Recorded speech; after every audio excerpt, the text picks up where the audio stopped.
curtains shut. In Darrowby, the war is affecting people's day-to-day. Lights out at a certain time, blackout curtains are pulled. There's less food around, there's less sweet treats. Things that were easy to get before become hard. Things that were hard to get before become impossible. Good boy! It's most impressive, though it does explain why there's never any cheese. Because we're now in 1941 and the war is raging on, we'll see a little bit more of its impact, especially within the community and people doing their bit. To all our boys, may we see them soon. Yeah. So there's definitely a sense of compromise that has to be made. Another very big change is Mrs. Pumphrey's Manor, which has become a convalescence house. Tricky and I have been asked to vacate Pumphrey Manor. It's being requisitioned by the army as a convalescent hospital. Oh, we'll be perfectly happy in the little cottage. I do worry about Tricky. I'm afraid he's going to find it terribly pokey. Makes me think I could be doing more than just knitting. I think it's really important to Mrs. Hall to contribute. We've told the story of being in the Wrens in World War I, and I think that need in her to contribute is very much there, and so she's thinking hard about what can she do. I wish to volunteer to be a blackout warden.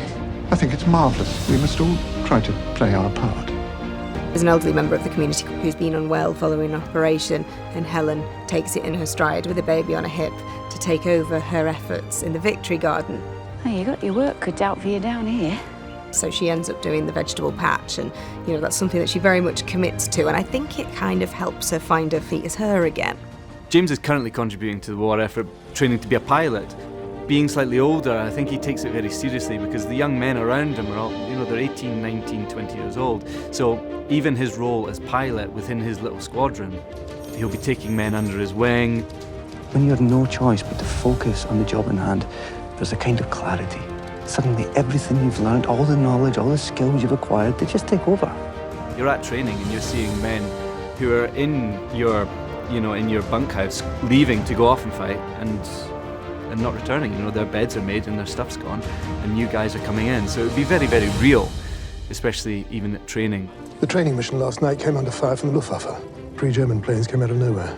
Everything feels a little bit held together with string. So we see people coming together even more. The table isn't quite so full as it was, but they're all right.